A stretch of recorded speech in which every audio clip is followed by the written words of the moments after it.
Hello, welcome to the Villa View in association with Luke Roper. If you use the code TVV20, you'll get 20% off most things on the Luke Roper store online. So take advantage of that code, cheer yourself up from the fact you're a Villa fan, and buy yourself some garments. It's into the last hour of the summer transfer window now, and I'm here with Omar to see the Villa fans through that last hour. Omar, you okay? Good, mate. Yeah, got all my devices ready. Yeah, I'm pumped for this, mate. I've never done this before. neither have I, to be fair. I've got a few. I'm chatting to a few different people, seeing what's going on. But yeah, Villa have obviously signed Dendonka in the last few hours. One that we thought would go through, but has probably come from nowhere really in the last 24 to 48 hours. So he's in from Wolves to firm Villa up. We'll come on to him for in a little bit. Sorry. Expect Bednarek to sign in the next hour. Well, he'll have to sign in the next hour, otherwise he's not going to be playing for Aston Villa. That's for sure. So we're expecting Bednarek to arrive through the door. I'm trying to find out what the hold up is with that at the moment. And I think that's probably going to be it for incomings unless Villa have an absolute ace up their sleeve that they're keeping quiet from everyone in the football world, because everyone seems to think that there's not much happening. There was talk of Sarr being reignited earlier, but that doesn't seem like anything that's on the cards at the moment at all. But I'd love to be proved wrong and love to be announcing a big superstar signing in the next hour. What else is happening? Douglas Luiz, Arsenal have had a third bid in, I think, from what I'm hearing. So we'll see what happens with that. Villa saying like they're standing quite firm with Douglas Luiz. I think it will take money of the big variety. So I think you're probably looking at something like if Arsenal were to come in with between 25 and 30 million, you may see Luiz leave. I'd be dead against it at this point because I still think he's our best option for the way we want to play as a number 8. But yeah, I think the player is Which way do we possibly. want to play? Sorry, Dan. Well, I thought we wanted to play a passing game. So if we do want to play a passing game, then we're going to need Douglas Luiz because he's the best passer out of all our number 8s. And yeah, Arsenal fans sound like they want him in. I actually think he'd be really good for Arsenal, Omar. I don't want him to go there because I know No. we'll be sat in the bottom 3 and people will be saying, I can't believe Villa let that guy go to Arsenal. And I don't think he's like the answer to all Villa's problems, but I think he'll help us for this season, to be honest. But I do think he would absolutely suit Arsenal and the style in which they play. So we'll see what's going on with that as well in the next hour. Hopefully nothing happens because I think that does leave us short and I wouldn't be happy to see that. It doesn't seem like Nakamba and Sanson are in favour at all at the moment, so we'd be very short of options in central midfield. Terms, I imagine, are agreed with Arsenal already in terms of personal terms. So if Arsenal did have an offer accepted before 11 o'clock, I think it would all move quite quickly. Players don't have medicals apparently in these kind of situations, these late situations. So yeah, we'll see what happens. So Omar, last day of the window, as I said at the start, Dendonka, not really one we were talking about at all. Come a little bit from nowhere, but I'm going to be honest, it's one I'm okay with. Bit of Yeah. size, plays for a good international team, has been part of a largely successful team in the last few years that have finished above us on a consistent basis. In Wolves, he's been a big part of that. Wolves fans on social media don't seem that bothered, but I would say that's not necessarily a gauge of whether a player is a good signing or not. No, not at all. About a week ago, really, I think it was. I tweeted, "Would you take him on Twitter?" But just because I just had a feeling that we might go for him. I don't know what it was. Had no inside information or anything like that. But I think he was linked with another club, one of the Premier League club. Might be West Ham and West Ham. Everton were in for him as West well, Ham, Everton, I apparently. think so. Yeah, and in my head, I thought, yeah, this guy's perfect. We've obviously seen him have standout performances against us, keep Grealish out of the game on numerous occasions as well. And I just think he's a very solid signing, very much in the Chambers mold in terms of a solid, dependable player. He's at a good age at 20. I think he's just turned 27. Obviously, like you said, Belgian international, plays regularly for Belgium. Has not been used as much as he would have liked to over the last maybe sort of 6 months at Wolves, and they've signed Nunez as well. So, obviously he's not going to get as much game time as he did before. But he's a very dependable player, adds height, adds physicality, neat Good and age. tidy, and good age, neat and tidy on the ball as well. Great engine on him as well, which is something we've been lacking in terms of running. We've talked about on a few pods now. And versatile as well, a bit like Chambers, where he can play defensive midfield. He has played as a number 8 before, and he can play centre back. Albeit, obviously, I think he's played centre back more often than not in a 3, both for Belgium and for Wolves. But that kind of versatility you definitely need, especially because we're short in the centre back position. Although it does look like we're going to sign Bednarek, but I'm really happy with it. I think it's not like a wow signing, and again, going back to what I've said numerous times, what is going on behind the scenes in terms of scouting, in terms of recruitment, where we're just signing. Wolves are going to sign this Traore guy, I have no idea if he's any good or anything, but um, where are we? Are we scouring the European market? Are we looking abroad? Are we looking for sort of hidden gems, or is this what we're doing now? Signing sort of ready-made players who are not journeymen, not at all, but sort of steady eddies, if you like. Is that the way we're going? Is that what Gerrard wants? It's just I wouldn't say like concerned or anything or annoyed, but just interested to know what's happening in terms of strategy. We were either buying players from Europe who were potentially going to increase in value, or buying players from the Championship who could then make that step up. And suddenly we've changed direction, and we're buying these players late on in the window, very late on in the window. And Persler said himself numerous times, anyone doing deals on transfer deadline day or rushing around transfer deadline is a club not being run well. So what does that mean about us? I think the club's in shock. I don't think the club envisaged a start like this. I actually credit them in some way. I mean, I've been very negative recently. I'm pretty down on how things are going at the moment. But I will credit them for the fact of, because Perslow has said that in the past, they could have been stubborn and not done anything. I think we've needed to do something. And, Chris Broughton saying here, Dendoncker and Bednarek are two internationals, what's everyone moaning about? Yeah, It's I agree. probably a valid point, isn't it? Yeah. They're both international footballers. They both add something that we miss.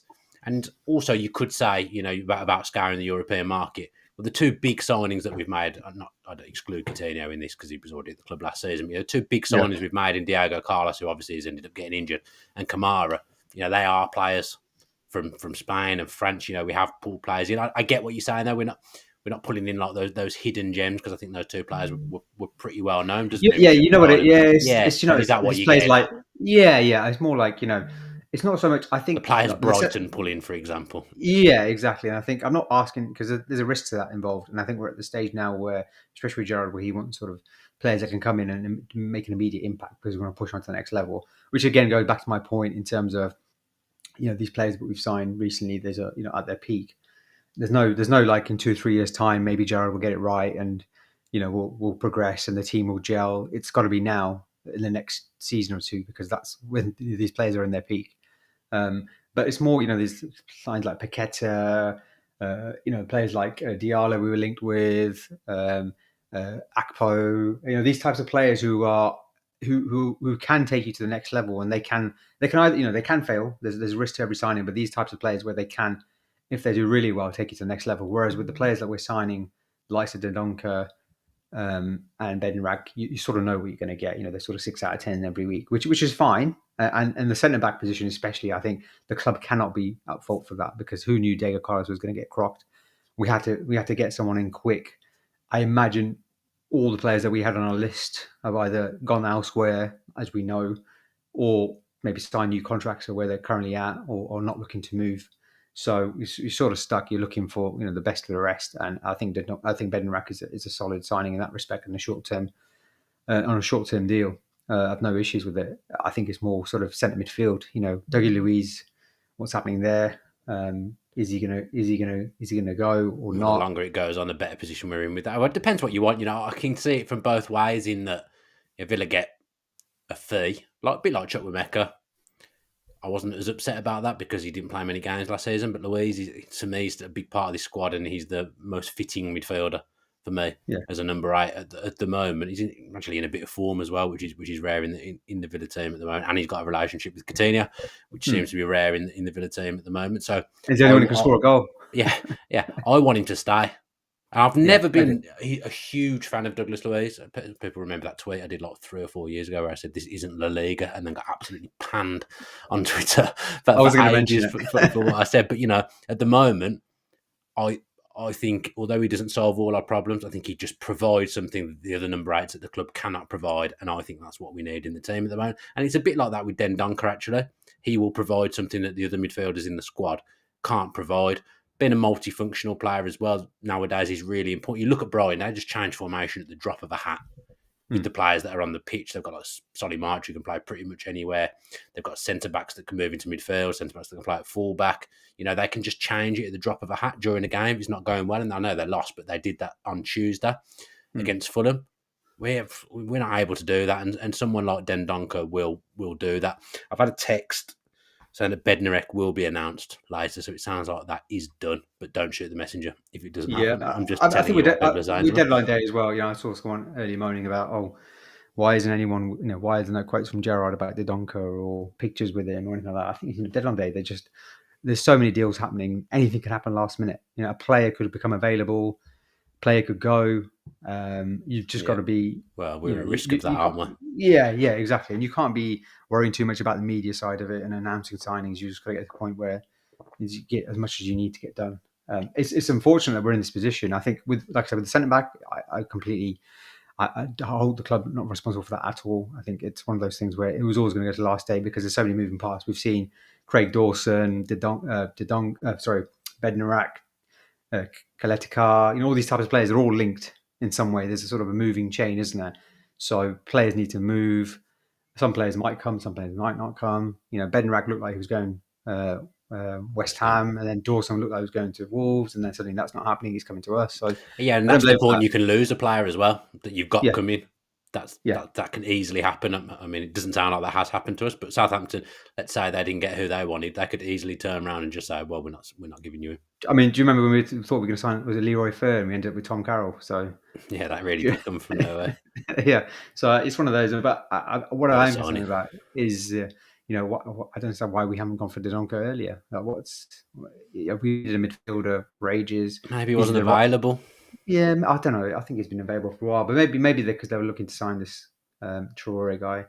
Maybe that's why. So yeah, again, we don't know, do we? Yes, it's all up in the air, but it is slightly concerning in terms of we from outside looking in, and again, this is maybe me being too negative, and I apologise for that. But from going to Boubacar Kamara, where we beat Atletico Madrid, did that in such a great way in terms of how we managed that whole process and managed to get him over the line. Diego Carlos, how quickly that was done, and without any sort of fanfare. And how many, and even Danny Ings, for example, I know you found out about it a few hours before, but literally no Don't one grass knew me about up. no one knew about it before. Yeah, maybe, but again, that was signed. That was sort of out there when he signed. But now it seems like there's so much news out there with the James Ward-Prowse news, with the Emil Smith-Rowe stuff and that kind of stuff last year. It makes me wonder: are things being done in the right way? Are we panicking a little bit? Why is that? Why is our strategy changed? Why does it look like there's all panic stations at the back in behind the scenes? Sorry, it Just is because a we haven't little. started well. I think because if we'd have won even one more game, you probably wouldn't feel But like but, panic but sessions. Gerrard, said he wanted another midfielder. He said that before we even started to kick the ball in pre-season. So what Yeah. what's happened there? I think I I don't know who know. the original one was that they wanted, and he was available, and then all of a sudden, the club decided that he wasn't available anymore. So Oh, he really? was the number Okay. one target. They didn't get him, and they haven't really. We know that Villa usually now the last 24 hours seems like there has been a change, but Villa usually won't go and get a player unless they think he's a definitive upgrade on what they've got. Now I don't think they're necessarily thinking that about Dendoncker.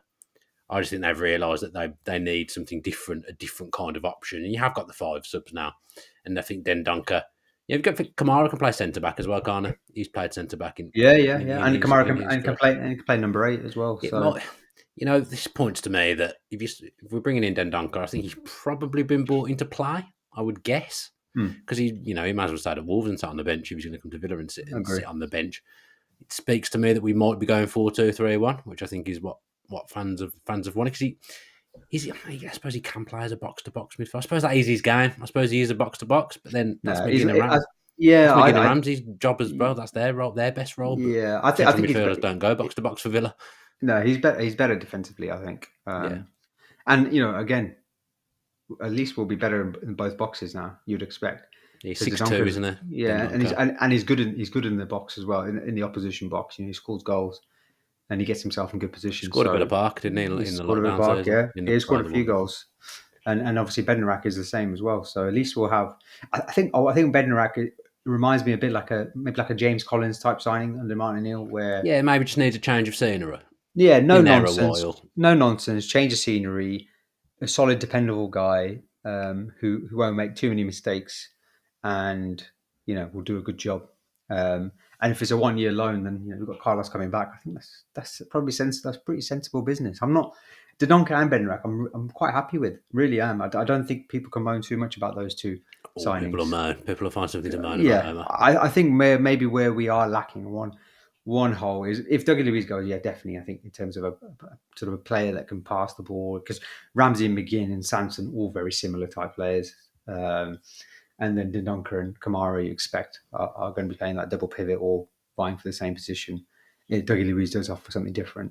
I would have liked to see Tim Arogman play. To be honest, I think whenever It'd be he's good played, for him at QPR though. yeah, definitely, it's that's a good for him to get minutes. But I kind of wish that maybe this is me being a bit idealistic, but I kind of wish that he would just play him in a double pivot, to be honest, and let him have game time. Maybe he's not ready, but he's not. I don't think it's even to do with readiness, is it? It's if you chuck a young kid in when things are quite hostile, as they are now, they could sink, and then they're ruined. He goes to QPR. From what I know, a couple of QPR fans, they're absolutely chuffed with how things are going at the moment. You put him in a good setup. Bale's got off to a decent start at QPR. You put him in there in the Championship, and he gets the physicality and does well, which I imagine he will. He's quite a neat and tidy passer as well. He goes there and does well. I think you've got a better player for next season. Whereas you chuck him in now, the way things are, he could easily get lost and you never see him again. So I think it's probably the right thing at the moment. And he's just sat on the bench anyway. Douglas Luiz has been sat on the bench. I don't think Tim's going to be coming in and starting. But I think it'll be a good move for him. But we've got to do so. We've said for ages we need to do something with that midfield. Now, is this a Gerrard signing? Is this a club signing? Who knows? But if we've bought him in, you think he's got a chance of playing. Dendoncker, I'm talking about. Sorry. Yeah, I agree. So I just reading news that Fabrizio Romano just said Aston Villa rejected one more proposal from Arsenal. So someone said to me there'd been a third bid. I think it was about 25 million. It's 23 minutes past 10. You'd think apparently Arsenal, Arsenal not left negotiations, but it looks really complicated with Aston Villa. I think Villa are, playing hard bargain. They said I saw a report of I think it was Miguel Delaney saying 40 million. I think 30 would get him personally. Yeah, to be honest, I think he's worth 40 million if he had 4 years on his contract left. I don't think. I was going to ask you that. I was going to ask you if you say he'd signed a 3-year deal a year ago. Yeah. What would he be worth? Because I wouldn't have thought we'd have got much more than 30 with 3 or 4 years on his contract. Yeah, 35 million. I think Douglas Luiz. I really like him as a player, and I think he needs to be playing in a well-functioning team, maybe like an Arsenal, Man City, or La Liga, or maybe Serie A. But I think he's replaceable. I think the attributes he brings. Not today, though. That's the problem. That is the problem. In terms of where we are now. If we had just sold Dougie Luiz and bought Yuri Tillemans, obviously that's never going to happen. Watching him play tonight, he didn't have a good game at all. I was watching him just thinking, how's no one bought him? Because he's going through the motions at Leicester now, isn't he? You can see. And there's a danger now that this is what might happen with Douglas Luiz, because I imagine he's fuming. Because he's not first choice. So he's sat on the bench most games so far for Villa this season. He's not going to go in and be a definitive starter for Arsenal every week. But he'd be a rotation player. He'll get his fair share of games. And if you're him, at the moment, I don't like saying it, but you're thinking, I'd rather be a rotation option at Arsenal than be sat on the bench at Villa who aren't going well. 100%. And he'll play better football at Arsenal. He'll have more opportunities to score goals, assist, play with better players. He'd suit them as well. It'd suit Arsenal to a T. Really they're going to have more of the ball. And I think under Gerrard, he's lost a little bit. Gerrard talks like he really rates him, but then, if you rate him, play him, because that midfield hasn't been working. Yeah, maybe it was a way to try and, get him signed any contract. Maybe that's why he's not been playing. Who knows? Yeah. Again, we don't know. And he's played in number 6 position. I don't think that's his position at all. But the thing with Dougie Luiz is he's good at certain things, but as a number 8, I think it depends. It depends the type of team you're playing with. I think at Villa, I always think he's never really going to suit any sort of style we're going to play, because he needs to have a really, really good midfield around him. And he's not like a really athletic number 8, is he? In the mould of a Ramsey, where he's going to be physical and get up and down the pitch. But what he does bring is he keeps the ball ticking over. And gets the ball to people quick. Exactly. First-time passes and things like that. First-time passes. He sees the pitch really well. He's got great vision. He links up play with the sort of attacking midfielders and forwards really well. Scores from he does corners. scores, gets in good positions, and as a number 8, I think what I'm impressed with him is his work rate. He does work hard. He doesn't. He might not be as quick as a Ramsey or a McGinn, but he does cover a lot of ground. He does work hard, and he can do everything fairly well, can't he? I think. Yeah. He's never had a run at number 8 either. That's the other thing. To get any form of consistency, you've got to have a run at doing something. I don't care where you're playing on the pitch. That you need a run. And I think of 2 games last season where he played on the left as a number 8. Man City at home and Liverpool at home where he scored. That Man City game in particular, I thought I'd still go as far as to say that's the best individual performance I saw from a Villa player last season. With Douglas Luiz at home to Manchester City as a number 8. He was absolutely exceptional that day. He's not a consistent player. I'm not for 1 second saying he is, but he then didn't really play there again until. But he's also 23 years old. 24. He's younger than I thought he was. Yeah, but he's still yet to hit his peak, which I think a lot of people, because he's played so many games for us and he's been here a while and he's been an important part of what we've done. People forget how young he is, and he's still got room to grow. He's he's probably gonna be in the Brazil World Cup squad. Do you imagine? Do you think he will? Yes, because I feel like well, maybe not now. I could be wrong. If he'd moved to Arsenal, he would have been, I'm sure. That's true. Maybe not now. But then if we had sold him and then signed Gallagher, for example, then maybe that's a good replacement. But again, Gallagher is one of those players. I know people really rate him, and I really rate him, but he's just a better version of McGinn. So Gallagher is an interesting one. We're not going to drop McGinn, are we? And we've said before, you can't have 2 McGinns in terms of McGinn and Ramsey playing together. So having McGinn and Gallagher playing together is going to be a similar type of problem that we've had before. So again, I'm not too sure about that one. Have you seen Freddie Gilbert's little tweet? Yeah, just lost, isn't it? Just lost. What does he do? Yeah, I feel for him because he was one of the best right backs in France. Yeah, he played really well, had a really good loan spell. Why is it with us some French players? We just never works, does it? It's Sanson. Remember Mathieu Berson? Mathieu Berson, yeah, I remember. That was always a strange one. Ginola came in and got called fat. Yeah. Didier Cease was the first one. Or Didier Six. Didier Cease. I think it's pronounced Didier Cease. Was Didier Gap French? Or I imagine that. No, he was. I think he was French speaking, but I think he was French. Yeah, it sounds like a French name as well. Yeah. It just never works out. With the Pires came in at the tail end of his career, had one good game. Plodded around the pitch for the rest. It's not been good. If you're a Frenchman, don't come to Villa Park. It's not worth it. Yeah. So it's funny when we go about. I feel a bit sorry for him as well, but again, it comes down to that thing of people said Dean Smith didn't like him. Then obviously there was a chance to reintegrate him now under Gerrard. He played a little bit of pre-season at the start, and Gerrard's obviously seen something that he doesn't fancy with him as well. So that's two managers again. Same with Sanson, 2 managers that have just decided they're not right for Aston Villa. So I do feel for him there. Ultimately, I don't think he's good enough. But he's lost now. If he doesn't move, which he's not like he's going to, if he doesn't go back to France in the next half an hour, he's sitting around doing nothing till January. Yeah, maybe a Turkish club will pick him up. We were saying earlier that Turkish window stays open for a reason. Yeah. It's for Villa, purely for Villa players. They get ready to pick up anyone that didn't go in Turkey. That's what they do. That's a good idea. A lot of the time. It's a good idea. To be fair, it is. I think other countries should operate a bit more like that. Keep the window open a little bit longer, and then you get the people that haven't gone for a move. But we had that problem, didn't we, when the English window closed before the beginning of the season, and some windows were still open, and it really cost clubs. So God. Neil just said, "God bless Turkey." Yeah, Neil's right. Neil's right. I think Villa maybe need to realise there's other clubs in the world that you can sell players to, apart from Turkey. Have we got people who are at risk of not being registered here in the 25-man squad? Like who? Well, I don't like Sanson, for example.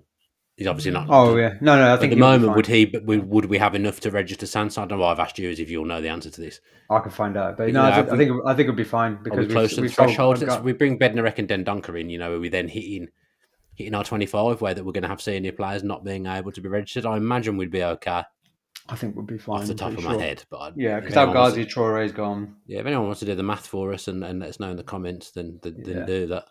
Yeah, I mean we've got Steer, Martinez, and Olsen. I don't know why I'm looking at the Villa website. Should we work it out? I've just been to the Villa website. They've got Matt Target on here. They've got Tuanzebe on here.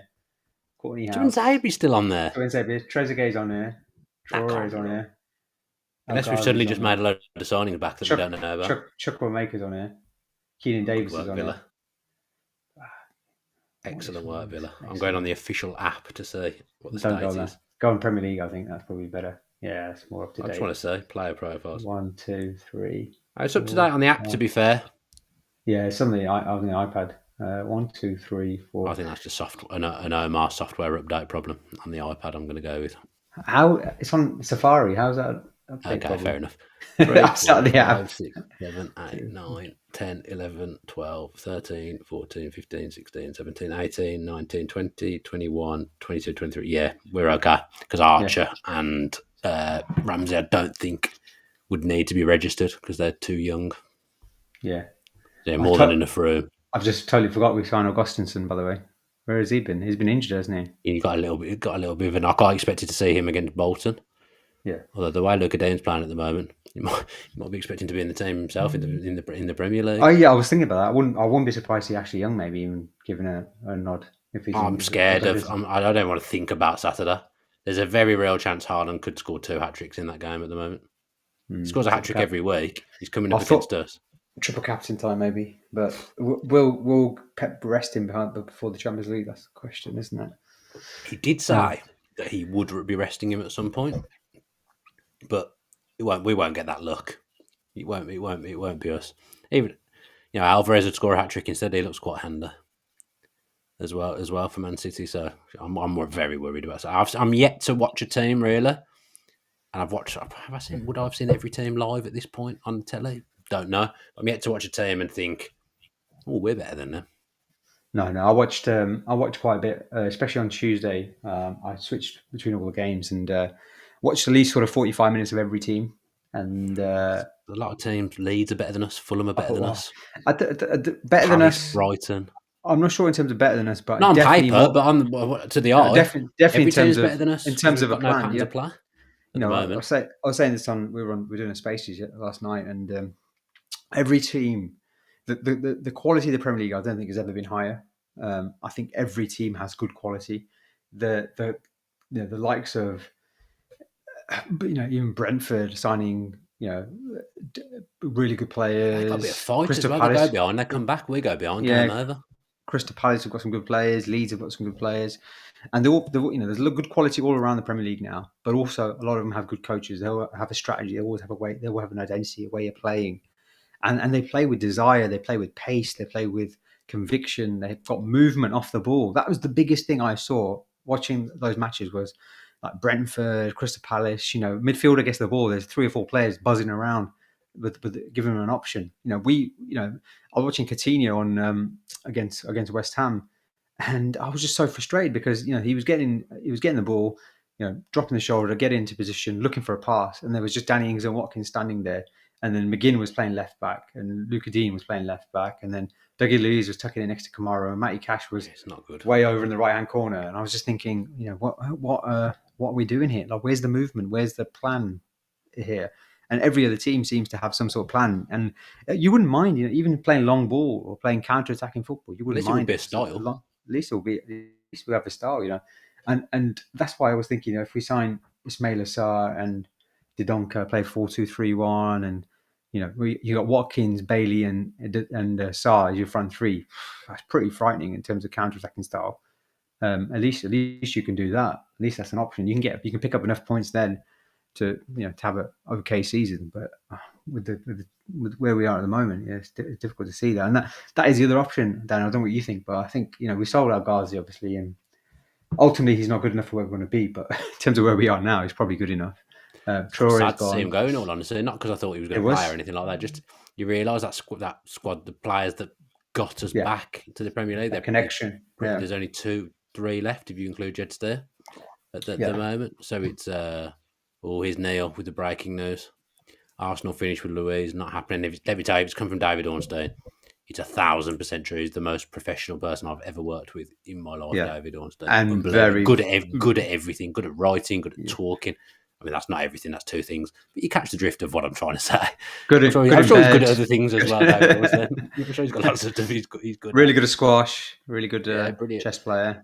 He's a good guy as well. Really, but especially Arsenal news. He knows. He knows someone at every club. Yeah. Obviously, I've probably know I should be telling these kind of stories, but it's fine. Obviously, I've been around Sky the last month at Sky Sports News, and everyone says the same thing about Villa, that that's the hardest to find stuff out about. Villa try and keep everything as in-house as possible. You mentioned the Danny Ings thing earlier, and I did know that morning that it was happening. I was too scared.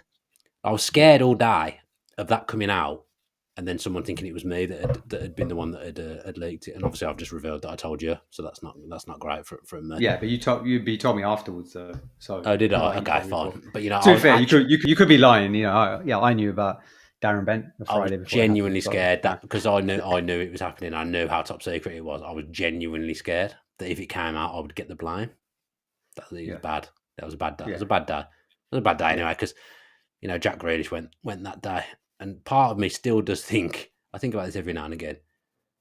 I'm not sure Villa will ever recover from Jack Grealish leaving. In some ways, it's really knocked us back. I knew it would anyway, but it's something's completely changed within the club now, and it's going to be hard to get back. We just feel all over the place, and as long as we had him, everything felt okay, and it doesn't feel okay now. Yeah, because we said it a few times. I think Chad, who comes on our pod, said it. Every game you went into, you felt like you had the best player on the pitch, apart from maybe Kevin De Bruyne at Man City.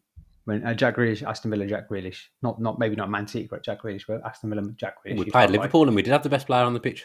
Yeah, you felt like this guy is the best player on the pitch every game, pretty much. And he was a cut above. Even a 7 out of 10, Jack Grealish was a cut above when he played for us, especially that season.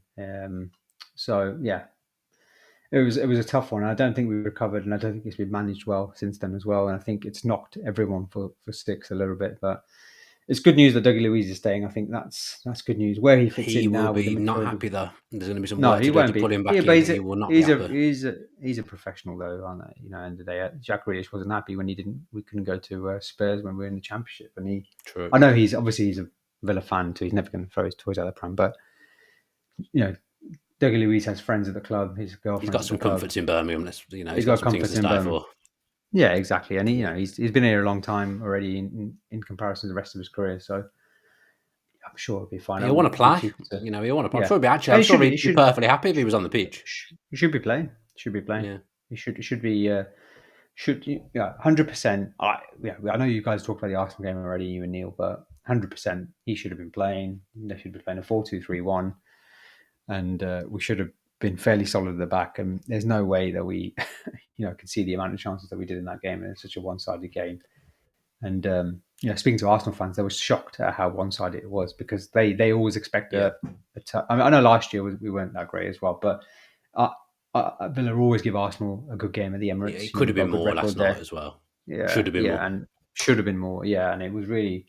I think for Arsenal fans I speak to, I've got good connections with Arsenal, which I've told you about before. I think in terms of my work, and I've been to Villa Arsenal loads of times, and I've seen us win there plenty of times. I've seen us lose at the last minute. But we've always given them a good game, and they've always. I think Arsenal fans do respect Villa as a team more often than not, apart from a few idiots. But I think there were quite a lot of Arsenal fans were quite surprised at how bad we were yesterday and how easy it was to pick us off.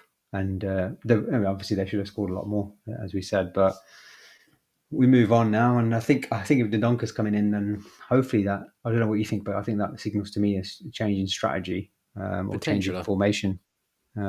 I can't see how he can play a diamond or a Christmas tree formation with Dendonker in there if he's going to be starting with Kamara next to him. That's true. Kamara I thought was really good, by the way. Kamara's been a good signing, but you must look around him and think, what on earth have I let myself in for? I mean, I don't even remember Martinelli burst through the middle and Kamara just kept up with him. Martinelli's quick, really quick. And for defensive midfield, he's got everything you would want, I would say. Everything. He's a good passer as well. Good passer, and he plays well with Dougie Luiz as a two. I thought they linked it pretty well, and against Crystal Palace when Dougie Luiz came on. So clever player.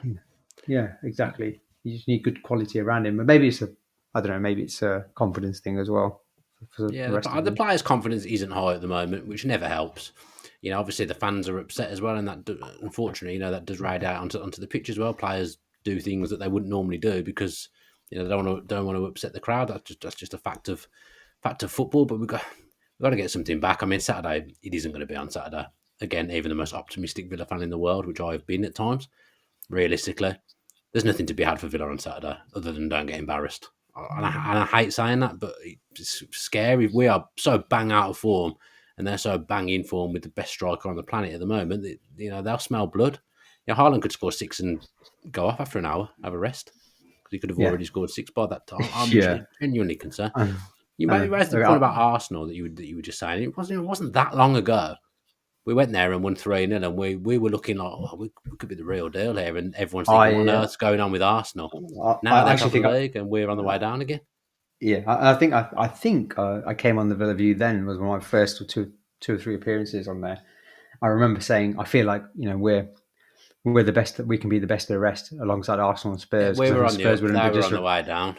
Spurs were in disarray as well at the time, I think, and it just shows you how things can change in football, but also how badly we've been managed. Because that is a frustrating thing, isn't it? Let's be frank. Yeah, we've been all doom and gloom for a while now, and it is frustrating. But we're still in a good position because we've got really good owners, we've got a really good squad, and we've got owners that will back us and will spend money. But it's just the frustration of us being in such a good position. Even though we sold Jack, that was a big blow, obviously. But it's even then, you get £100 million pure profit. For an FFP perspective, that's massive. That means you can rebuild the squad. You can sign every year. You can sign 2 or 3 £40 to £50 million players, as long as your revenues are good and increase, and you've managed that wage bill well. And you think, even if you sell Jack Grealish, we're in a really good position here. We can still build a really good team, and we can build more of a squad. Going back to what Perez said about having not relying on one player, but it just feels like there's been so many bad decisions. I said like a pattern of bad decisions, as I said last time, where we just ended up in this position now where we're really genuinely worried about relegation, and it's really, uh, it's almost like the Steve Bruce era when we lost the playoff final. Like I said. Where you thought before the playoff final, you're thinking this is our chance to go up, to rebuild the club, and not only do you fail, but then you end up in a position where you think, oh crap, we're staring down the barrel of a shotgun here, and we're going to be dead as a club. And now you're thinking, you know, before, when Jack Grealish was sold, you're thinking, yeah, it's a blow, but we can rebuild the club and we can move on in the up and continue to grow. We can try and cement ourselves as a top 10 team. And now we're looking at generally, I think a lot of people are worried about relegation, and probably rightly so as well. And that is the frustration. I think that is the roller coaster of being a fan, isn't it? Yeah. And that's why it hurts even more, and that's why we're probably more doom and gloom than we should be. Because fans from outside looking in are thinking, well, what are you worried about? You've only been in the Premier League for a few seasons. It's always going to be ups and downs. But I think it's more where we should be compared to where we are. No, like I said, no one's expecting us to be top 7 or anything. We're just expecting us to be a solid mid-table team, and we're looking far from that at the moment. Yeah, I was saying earlier, obviously, I mean, go back and watch the post-match point if you haven't watched it already to see the thoughts on the Arsenal game. But it's just that I just feel like last season never ended now. It just feels like a continuation, except for we're worse. Yeah. And that's not a good place to be. It's not a good feeling. We could have gone bottom of the league tonight. I know it's only very, very early in the season, but it's never a good sign. It's not a great sign being 19th either. Is it? You look at us sat there at the moment. I don't think anyone would have expected that. Again, I say about even the most positive Villa fans wouldn't have thought this, but surely even the most negative of Villa fans wouldn't have expected us to be 19th at this stage. Surely. Yeah. Would you have expected? I don't remember seeing anyone even on the cesspit that's Twitter saying, "Oh, we could be bottom 3 this season." No, not at all. No, I don't think so. Especially with the early run that we had. Yeah, those games are Bournemouth. gone now. Yeah, those games are gone, and it's hard. Not It's getting not them like, back. yeah, it's if you're worried about relegation season from the beginning, then those games are gone. But you still think maybe you can win a few games and sort of get enough points to get the 40-point mark. But that's not that's not where we should be. That is the No, position not at we're this in. point. Not That's for the that's the season position. upon season progression. No, that's where we're at now, because it's very difficult to catch up now after those first few games, because the difficult games come. Um, Unless we go on a 4 or 5 game winning run, which we don't do, then I don't see anything but at best a bottom half finish But at the the moment. two after City are pivotal. Yeah. Leicester and Southampton, they're absolutely pitiful. I mean, I watched Leicester tonight. Obviously, at the moment, the only I thought they said Carney Chukwuemeka. I'm sorry, somebody just posted up in the chat. I thought you said Carney Chukwuemeka. I I love perhaps that. called it down. But no, Caleb's it's gone. Caleb Chukwuemeka. has I gone to love that. I love that. It's punish him, get him your out for what brother. his brother Yeah, did. your brother's gone. Get lost. Yeah, he's And gone. all those people who were saying, I remember on Twitter were saying, "Oh, we only signed him because of his brother to keep him." And I'm And pretty sure that's probably true. Yeah, and I remember I was the one who was like, "Nah, Caleb Chukwuemeka, you know, he's got good pedigree and he's looked decent when he's played." And he has, to be fair, he has looked decent when he's played, but obviously we did just sign him because of his brother. But yeah, I mean, that's in terms of going back to transfer strategy, we would never expect it. Well, we didn't. Maybe we did expect Carney Chukwuemeka to go, but we didn't want him to go. So where was his we didn't expect him to go. We didn't expect him to go. We didn't expect someone to be coming in with £20 million for him. I That's didn't. why he's gone. I said we were lucky to get a 5, considering he could go for $500,000 in January. But yeah, fair enough. We've got 20 million. That's good work. And I think, where's his replacement? Because we were probably relying on him to have a say in this season and be one of our options from the bench. Well, if you bring 5 subs on, I imagine he would have seen a fair bit of football, more football than you're going to see at Chelsea anyway. Dan, but who's his replacement? Like who have we signed to replace Carney Chukwuemeka? Well, the club would say he didn't play enough games to justify being replaced. I suppose it's the same with Bertrand Traore. He was in our plans though, wasn't he? So well, it wasn't like a Bertrand Traore. He kind of fell away from the plans, didn't he? Because he wouldn't sign his contract. Yeah, I know, but I don't know. I just think he would have been in the squad. He would have been in most match day squads. He's an option off the bench. Who's the option off the bench now? That again. Danny Ings on occasion, Bailey on occasion, Buendia on occasion, Coutinho on occasion. Yeah, true. There are options there. There's a comment here, Gareth Jordan, in capital letters saying it's still early in the season. Now, I think anyone that's watched this channel or knows me or has listened to me on Twitter will know that I am probably annoyingly positive at times. Obviously, at the moment, I am not that at all. I'm not really happy with what's going on at all. So saying it's still early in the season in capital letters. But the point remains, those games that we've played against, winnable games, those games are gone. It doesn't matter when they are in the season, they are gone. And if you're in the bottom 3 at any point, it's not particularly a great look, especially when you've got Man City to come on Saturday. So I dispute that comment a little bit. I think just the fact that it's early in the season is irrelevant because we've had games, winnable games, or games that you would think we have a chance of taking points from, completely gone. Yeah, we lost to the team that may well go on to be the worst team in the league, Bournemouth, on the first day of the season. I don't care when that's happened; it's a problem. Yeah. But to be fair though, I mean, you look at other clubs around us. Wolves drew with Bournemouth, 0-0. But when I watch Wolves, I can see what they are. I know it's not working, it's not clicking because they need a goal scorer. But at least you know what they are. But with Wolves, it's going to click. Like they've got the different problem to us. Their central midfield is perfect. Yeah, but they do this every season, don't they? They either have a bad start or a bad finish, and they find they do click and they go on good runs and they become hard to beat and score the odd goal and then suddenly win quite a few games. So I imagine they'll do that. Leicester City obviously are struggling. I saw Brendan Rodgers saying this isn't the club that it was 2 years ago. I think But you can understand why they're struggling, can't you? I can get why they're struggling because of what's been going on behind the scenes there. Yeah. With us, we're supposed to be on the up. We've made signings. We've spent money. People might argue that it's not enough, but we've made signings. People say about our net spend. Kamara was probably worth between 30 and 40 million, and we picked him up on a free. So you've still bought in a 30 to 40 million pound player there, in my opinion. Yeah. But we didn't expect this. That's the problem. I think Leicester fans, I fully expected Leicester to be down the bottom at the start of the season just because of what's going on at the club. I expected us after a pre-season to be a lot better than we are, and we're not. Yeah. Josh Onham has gone to West Brom. Breaking news. Neil loves a bit of transfers. He loves it. What is Neil? What with his old manager Steve Bruce? What do you do when the transfer deadline day ends and shuts? Transfer window shuts. I can tell you what he did tonight on transfer deadline day. He's doing a bit of acting, and he went to rehearsal. Oh, he did, didn't he? Yeah. That's what he did. That's what he did tonight. Oh, yeah. Treading the boards, Neil is. Absolutely. One thing I was going to mention, did I mention? I can't remember, but Yeah, with our guys Traore and Trezeguet going, I do worry about our winger situation We don't because play with wingers. yeah, but So, still, it'd be nice to be able to have the option of playing with wingers, right?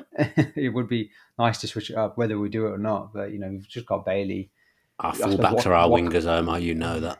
God, please no. You We watch saw. us, you know. Oh God, you're making me depressed again. Our fullbacks are our wingers, and our central Our midfielders are our our fullback, fullbacks. our fullbacks are wingers, but none of them can beat a man, and none of them can cross. So um, that's good, isn't it?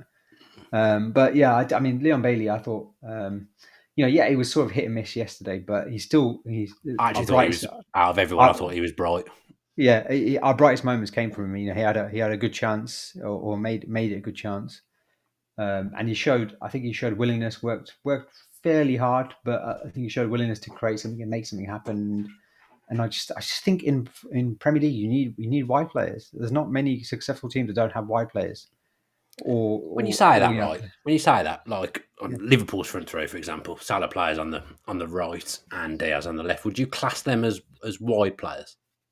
yeah, I would say I would say Okay, they're wide players. Yeah, they fine. they Okay, stay they stay I agree they with you they then. I was just they, checking. they stay wide, don't they? They stay wide. They provide width, and if you don't have width, then maybe Brighton, I suppose you can say, don't have natural wingers, but they have But very then they very play good wing backs. They play three at the back they a lot. they play very good fullbacks, and we will never play three. I don't think we'll ever play three at the back. But we use our fullbacks like we're playing three at the back. But that's the problem. But then we only That have is the two at the problem. back. Yeah, we'll have two at the back, and we leave the midfield empty. So it just doesn't work, does it? I don't want to go over ground, but the two formations we play, the diamond and the Christmas tree formation, they're out of fashion for a reason. As I saw in an article, no one plays them anymore. But it'd be nice to play with width. It'd be nice to have a bit of pace as well. Villa have always been a better team when they've had a bit of pace over the years. Even Villa's Yeah, good teams. They've yeah. had. Well, I've said that, and I've instantly thought of John Gregory and Brian Little's team. I can't think of any pace in that side other than Julian Joachim. Nah, there's plenty of pace. I'm trying to think now. But Yeah, Martin O'Neill, obviously Gabby and Ashley Young, bit of pace, bit of guile yeah, in there. That yeah, was yeah. probably the last good team we had. Yeah, Tony Daly, Dwight York, Stan Collymore, but obviously didn't play very well at Villa. Yeah. But Julian Joachim, Darius Vassell, loads of players, and obviously Taylor and Boateng and players like that who had maybe not the quickest, Did but Tyler have pace? He had a yeah, lot of yeah, things. He was athletic. yeah, He got around the pitch he's well. athletic, around the pitch well. To be Mercy honest, was he's in fair. pretty good nick now. We need number 8. Ian Tyler, get him back. Won't be too Jim, averse he to it, honestly. exercise every day. He exercises Maybe every we should day. just play. Maybe we should just play Gerrard. To be honest, maybe we should just get I him mean, in the yeah, there's team. the Gerard and Tyler back in the midfield. Here he Thanks is, for the Mr. invite, Grumpy in the Phil. comments. Thanks for the invite, Oh, guys. I mean, you had ample opportunity to say you wanted to do the show, Dolan. Absolute yeah, ample opportunity. And you're in the same WhatsApp group that everyone else is in. You didn't yeah. pipe up, I so didn't see you put your hand up. you only got yourself to blame. Plus, you've only just noticed now that we're on, so that would have been a problem. At 22:53. What else have we got going on? Is anything happening? I don't know. Have a little look. No one's messaging me. Nothing's happened yet. I think it's It's going all gone quiet. quiet. I was hoping for like a Ismail Assar random last minute. I've got a Wolves I fan really, giving me I, jip. I really wanted Assar to come in. To be honest, I thought Yeah. at least with Ismail Assar, you can sort of win a few games with him, Bailey, and Watkins. Even if you're getting like yesterday against Arsenal, getting pummeled. You could maybe nick a goal. You can at least play on the break a little bit. Yeah, exactly. Bring back Dolan. Justice for Dolan. Who's saying that? I've never seen someone get so much praise and so much shit in equal measure on the YouTube comments. And both are unjustified, the praise and the shit. It's either people saying how amazing Dolan is and how much they miss him, or how much they hate him. I don't understand that. I don't understand why he's not like he's a controversial figure. That's what I'm saying, both really. unjustified. I don't understand it. I don't get it. Justice for Dolan, King 81 says. Oh, Dolan for president for the love of Paul McGrath. Neil, says. Rumour has it fax machine paper was changed 5 minutes ago. Could be something big. What's going on? Yeah, I'm surprised Bednarek hasn't been announced by now. I'd have thought it would. Let me I'll get worried. I tweeted this earlier. I was saying, when they say they were talking about Dougie Luiz, they bid 20 million, now preparing a 23 million pound bid. I was like, how hard is it to prepare a 23 million pound bid? Surely you just open the document that you sent, the email where you bid for the guy, change the control, find all 20 million, change it to 23 million, save it as a new file, send it again. Like what? Literally, as I said about Bednarek, it's been announced by the looks of things. Yeah, yes, there it is. Let's have a look. There he is. Jan Bednarek has arrived. This is what I'm saying about the people making up lies about Bednarek for years on Twitter, and it's come true. This is what's going to happen to me with Jack Butland. One day he's going to sign as a third choice 39-year-old I think goalkeeper. it was. I remember. And I'm going to be vindicated. I wasn't involved, but I remember being told about it. Mate, that was happening 100%. Well, I can't say 100%. 99% that was happening. Yeah, but Butland, I've seen a few people say that. To be honest, it was done. It was done. But Bednarek, I think was it Tom Cowley? I think it was maybe. I can't remember who it was, but prank, wasn't it? Yeah, I remember it was to that guy, to the young kid. I feel bad for him now, but he was believing everything, and everyone was hanging on his every word that one transfer window, and they planted the rumor on him, and it's finally happened. Is it any news on whether it's rumor? Any news whether it's permanent or a loan? I believe it's a loan, but I haven't actually seen the official. Yeah, a good signing. I think it just says he's arrived. I'm good. I'm quite happy with that. A season-long loan for Southampton. It says. Just seeing the post, social media post. Yeah, quite happy with that. There's a great tweet from Aston Villa Stato underneath. Jan Bednarek is the fourth Aston Villa player to have Jan in his name after Janoy Donensian, Erjan Neeland, and Ian Raker. It's a great stat. Where did he pluck that from? That's a shit stat. I'm sorry. Nah, where do you pluck that? You got to give him credit for coming up with that. That's the kind of thing I can get on board with. That's a stat. That's worse than knowing all the squad numbers like I do. Coming up with that. That's actually worse, I would say. Yeah. I think Neil did a good video on Bednarek. If anyone not to plug another channel, but it's Neil. We love him. But he did a good video on Bednarek and his sort of strengths. So I definitely recommend watching that. I think he's a good player. He's good. He's a good player. I personally was unhappy in terms of what it meant for the direction of the club in terms of our strategy, our scouting. He looks happy, but he's solid, dependable. Like I said, it's more like a James Collins type signing for me. Ironically, I was never keen on James Collins. Well, yeah, I thought I wasn't when we signed him, but I thought he was all right that first season. I thought he was good that first season. I felt his positioning was off, and I always thought he would try a Hollywood pass when he wasn't capable of it. He did love it. Hollywood he would never be where I expected a set of right centre back to be. A little bit like Concert at the moment. He was just never where I thought he was. I'm offended. Sorry, Stat. I was only joking. I defended it. I thought it was decent. I love your stats. I just want to know how, he must have had to have trawled every Villa squad. He did one. How do you know that? Yeah, I think it was the number of Polish players we've had, or I can't remember what it was. I can't remember. Darius could be Belgian players. Yeah, I can't remember what it was. I was like, how does he come up with these stats so quickly? Like, how is he scouring the internet to find? You got to, that's what if you're calling yourself the AVFC statter, you have to come up with stats, and they have to be right. I can't imagine he's getting paid for it. I tried to argue on something once, and I was wrong. I was wrong to do it. Well, I was wrong. I was not in a nasty way. I thought something he'd put was not true, and I was wrong. I got something wrong, which is rare in Aston Villa history. I can remember a lot of weird things, but yeah, I was wrong, and he was right. It's Stato. I argue with the Stato's nemesis, and Ty Brace's mate. Analytics. Yeah, because I think he was the one who was saying about it. Was it him? Or was it Stato said about this? It's like since Benteke we haven't sold anyone for a profit, but I look back and we've sold like Scott Sinclair, Amavi, Ashley Westwood, yeah. Amavi was a profit. Yeah, so I looked at apparently we bought him for 9 million, but we sold him. Didn't we sold him for 9 million, but we also got a loan fee the season before 1.8 million. So overall, we're 1.8 million up. Yeah, I think obviously people always talk about the money we got from Newcastle for Target. I think we actually made a loss on Target, from what I remember. No, I don't think so, because we sold him 50 million. I'm pretty sure we bought him for 11.5, rising to 15. So, from a P&L perspective, anyway, they're all profit anyway, so it doesn't matter. But Neil's tweet's poor. That's just come in. Neil's message is poor. Is Jan Bednarek? I mean, the English in this is terrible. Is Jan Bednarek the second player we've had that have a sleeping apparatus in his name after Peter Couch? But I mean, that wasn't Peter Couch's name. He was called Peter Crouch. I think Neil's had a few. I'm looking forward to his pod at 11 then.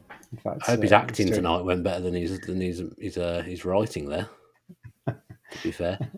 Are we done then? Are we not expecting a random? I mean, The light's still on at Bodymore Heath, and we can Simon hang Walker's around for done to. 5 minutes. Don't clubs sometimes do a tweet saying the light's still on if they're about to Well, do we did. something? We That did. wouldn't be something we would do though, even if the light was still on. No.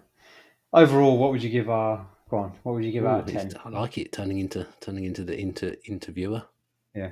Go on then. What would you give it out of 10? Have I got that the wrong way around? Who's the interviewee and the interviewer here? Yeah, I mean, yeah. You're right. Yeah, Yeah, interviewer. I was You're the right. interviewee. Okay. Yeah. I can't judge. We're in 19th in the league. Forget the league. Forget the league. Forget what's happened. I can't forget the league. It's quite. Just forget it. Just Feels forget quite about pivotal to what's going on. No. Forget about that. But that's to do with strategy and that's to do with tactics and all that kind of stuff. In terms of, poor messages going in there. Yeah. In terms of the actual players, Boubacar Kamara, Diego Carlos, Dodonka, Bednarek, those 4 players, Augustinson, Olsen. Yeah, you can add to that as well. It was annoying before the season started. I thought we were really well set. I really thought. You said we've got enough even without. I thought we did. Anyone else? I thought we did. I was relatively happy with what we'd done. I put so much on the pre-season. And the club did. So for some reason I just thought pre-season will sort this lot out. We had a good pre-season as well in terms of results, which tells you the pre-season means absolutely nothing. But, I just thought we were in a decent place. I thought we'd be better, and we're not. But Kamara on a phrase an unbelievable signing because whatever happens there's nothing that can go wrong with that signing. And he looks good. So I'd put him at an 8-9 out of 10 individually. Carlos, I think, would have been a good signing, and I think he still will be, depending on how he comes back from his injury. I'm completely dodging your question there. And Coutinho was already here. Then the others feel a bit like fillers and backups, and between 6 and a 7 at the moment. Yeah, I think that's kind. I think that's fairly kind. What you say? I'd probably say 6.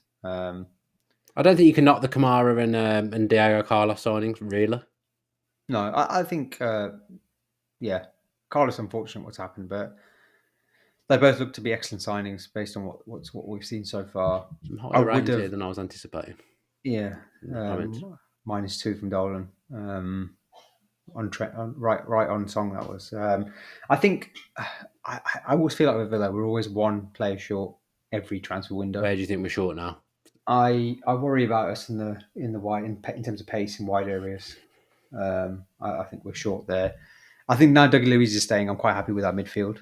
I think Dodonka's a good signing. Yes, that feels in a much healthier place than it potentially could have done. The central midfield. Yeah, and you never know. Maybe he'll sign a new contract. You never know. But if we sell, we sell. Then we've got time to replace. I suppose from a business perspective, should we have sold him for 25 million? I don't know. Not sure.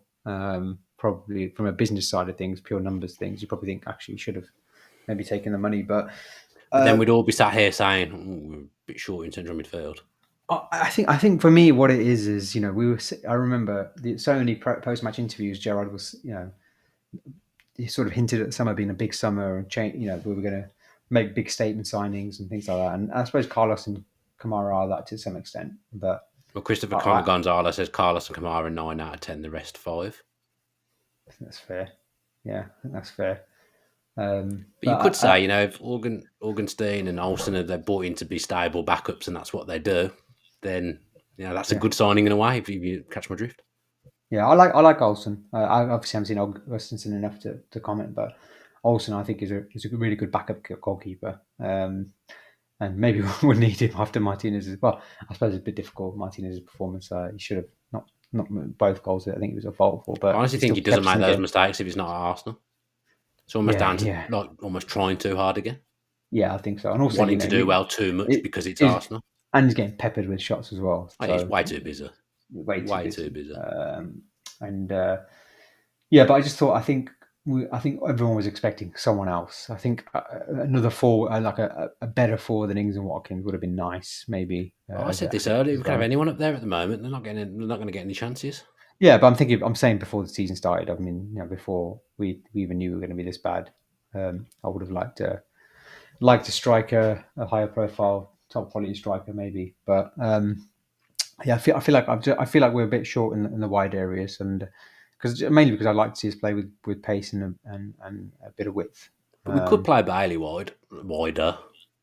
Where's the SAR money? Someone says. Yeah, I agree. Yeah, so there is money there because The money's not the problem here. That's yeah. not Villa's. That's not Villa's issue. The money's not a problem. If the right player was to come around who they thought would really improve the club, they would go big money. I've absolutely no doubt in my mind about that whatsoever.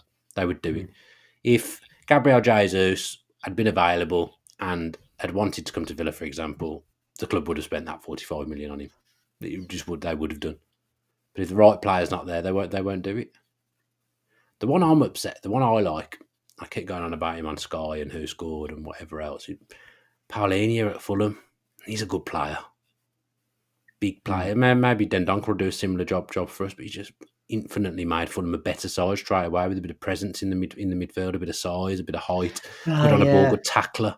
yeah, Portuguese international, good player, 15 million. Well done, Fulham. yeah. That is a frustrating thing. There's. I suppose it's the football manager in us all, isn't it? I think Oh, we. man, I've been playing that game since 1997. Yeah, same. And I think all of us fans who've been playing that game just want exciting signings and want. Neil plays it, and he doesn't even need a laptop now. He just plays it in his head every day. Yeah, exactly. And we want that gen, don't we? And I think you see the players that the clubs are signed, like Nunes, Paqueta, Onana, these types of players where you can get buzzed about them because these kind of players, anything can happen. They could be world class players. Whereas you sign a Dodonka or a Bednarek, like I said before, you know what you're going to get. You know where their ceiling is. And it's almost a bit boring, I suppose. It's solid and dependable, but it's very Steve Bruce and Alex McLeish, isn't it? It's very You much, could say those signings a little bit of I don't know why I'm bringing this up. A little bit like the summer we bought in Kieran Richardson, Joe Cole, Philip Senderos. Just yeah, players that have played in the Premier League and been around. yeah. It's a little bit That's like that, not, isn't it? that's And that not, didn't that's go not, great. that's not exciting me at all. No. Um, a bit like Newcastle maybe in January when they signed Dan Burn and Matty Target. Who else Yeah, did and they sign? they I can't weren't remember. flashy signings, but And signings they that were have flashing worked out. for And Newcastle. Kieran Trippier, yeah, and they were solid, dependable signings, and it helped massively. But then they were in a relegation fight, and they needed that. I was hoping that we wouldn't Mate, need that. we're 19th in the league, so Yeah, I know. Yeah, I fits, know. doesn't it? But in terms of what I wanted from the beginning before preseason, the type of player we wanted. Again, it's just like Langer, Rob. We've got Rob McKenzie. This is the guy. Johan Langer as well. These are guys who've been brought in who are famous for unearthing gems. Yeah, you would expect Villa would have signed a Scandinavian player. I know that's not Olsen. Do you know what I mean? I know, I But suppose is it? Ornstein as well. Have I completely misunderstood this? Or misremembering? Sorry, but didn't Rob McKenzie get Kante? Wasn't he the one who got Kante? Wasn't he the Nah, one that who was found Kante? wasn't that Steve Walsh Was that Steve Walsh? I thought at it was Leicester. Rob McKenzie was. You got Okay, maybe I'm Mahrez wrong. as well, Steve Walsh. Yeah, maybe I'm getting it wrong. Sorry. Oh, we get things wrong quite often on the show. That's fine, especially the producing. Yeah, but anyway, with these transfer gurus, these are data guys who can sign these gems, who can find these, what sign the next. I don't know, like Moses Caicedo, who's now worth 40, Oh, 50 good player. million, or these types of players who players teams buy for 4, 5, 10 million, 15 million, and then suddenly worth 50 million. And from a footballing perspective, it's great because they're obviously going to improve and have got a high ceiling. From a business perspective, it's good because you can continue to, because FFPs was always going to be a concern, and with the new UEFA rules as well, it's even more difficult. And from a wages perspective, they're a lot cheaper than signing the likes of Danny Ings and Coutinho because you're not paying 100, 150 grand a week, and they can give you a similar output. So from a business perspective and from a sustainability perspective of being able to toe the FFP line, be a profitable business, and continue to grow as a long term viable football club. That's how you do it. Yeah, Signing these players, we've done it. We did it. We've things that we Villa fans know what it is to how it works when it goes wrong, and what steps need to be taken to go wrong.